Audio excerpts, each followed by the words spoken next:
అందరికీ నమస్కారం. Welcome to Geetha Thoughts. మన జీవితంలో కానీ లేదా మన చుట్టూ కానీ ఏదైనా ఒక సంఘటనని మనం గమనించినట్లయితే మన వాళ్ళు కొంతమంది కొన్ని సలహాలు ఇస్తారు. అంటే ఆ సంఘటనకి వాళ్ళ యొక్క అభిప్రాయాలను చెప్తారు. ఒకటే సంఘటన కానీ అభిప్రాయాలను భిన్నంగా ఉంటాయి కదా. అలాంటిది అద్భుతమైనటువంటి మహాభారతంలో అనేక పాత్రలు, అనేక సంఘటనలు, అనేకమైనటువంటి అభిప్రాయాలు, వీటన్నిటిని మనం క్రోడీకరించినట్లయితే మనకి చాలా విషయాలు అర్థమవుతాయి. నన్నయ్య గారు వ్యాస భారతాన్ని ఆంధ్రీకరిస్తూ మొదటిలోనే చెప్తారు, ధర్మతత్వజ్ఞులకి మహాభారతం ధర్మశాస్త్రంగా కనిపిస్తుందని, ఆధ్యాత్మిక విధులకి వేదాంతంగాను, నీతి విచక్షణలకు నీతి శాస్త్రంబుగాను, కవి వృషభులకు మహాకావ్యమని, లాక్షణికులకు సర్వలక్షణ సంగ్రహమని, ఐతిహాసికులకు ఇతిహాసమని, పౌరాణికులకు బహుపురాణ సముచ్చయముగాను, ఇలా మహాభారతం నుంచి మనం ఏం నేర్చుకోవాలనుకుంటున్నామో కంప్లీట్గా అది అందులో పుష్కలంగా ఉంటుంది. అది మనం నేర్చుకునే దృష్టి బట్టి ఉంటుంది అని మనం ఇక్కడ అర్థం చేసుకోవచ్చు. అయితే ప్రస్తుత జీవన శైలికి మహాభారతాన్ని ఏ విధంగా అన్వయించుకోవచ్చు, ఇలా కొన్ని సంఘటనలు మనం కంపేర్ చేసుకుంటే మనం ఎలా ఉండకూడదో ఎలా ఉండాలో కొన్ని విషయాలు తెలుసుకుందాం. మనలో ఉన్న మొండితనం వల్ల మన జీవితంలో చాలా విలువైనవే కోల్పోతాం కదా. ఎంతలా అంటే మన జీవితంలో మళ్ళీ తిరిగి పొందలేనంతలా కోల్పోతాం. దానికి కారణం మన మొండితనం. అవి సమయానికి నియంత్రించలేకపోవడం వల్ల, చెప్పినా వినకపోవడం వల్ల చాలా నష్టపోతాం.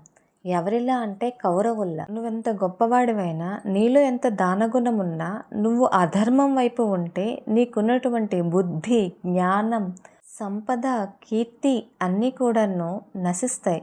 ఎవరిలా అంటే కర్ణుడిలా. మనం నేర్చుకున్న విద్య మన ఎదుగుదలకు ఉపయోగపడాలి, లేదా మన కుటుంబంకైనా ఉపయోగపడాలి, లేదా సమాజానికైనా ఉపయోగపడాలి.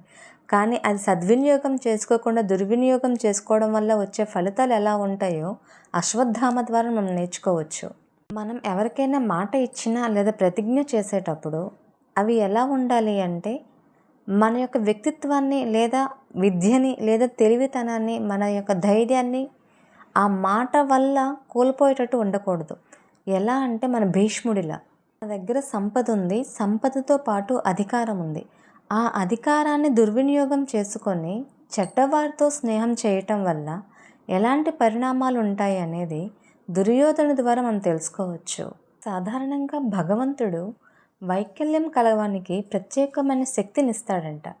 అలాంటిది ధృతరాష్ట్రుడు మాత్రం తన యొక్క పుత్ర వ్యామోహంలో అన్నింటినీ కోల్పోయి తన వంశాన్ని నాశనం చేసుకునే స్థితికి వచ్చాడు. మన యొక్క బలమైన కోరికలను లేదా ఆశయాలను తీర్చుకోవటం కోసం అని చెప్పి పక్క వాళ్ళని అణచి లేదా మోసం చేసేనా కూడా గెలవాలి అనే ఆలోచనతో ప్రయత్నాలు చేసేటప్పుడు మనం ఆ క్షణంకి గెలుస్తాం, కానీ చివరికి ఓడిపోతాం. చెడు కపటత్వంతో కూడినటువంటి మనస్సుతో ఉన్నవాడు ఎప్పుడు ప్రశాంతంగా ఉండడు.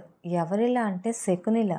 అద్భుతమైన విద్య, విద్యతో కూడిన జ్ఞానం, జ్ఞానంతో కూడిన వినయం, వినయంతో కూడిన ఓపిక, ఇవి ఎవరి వద్ద ఉంటాయో వారు అజేయులై చరిత్రలో నిలిచిపోతారు.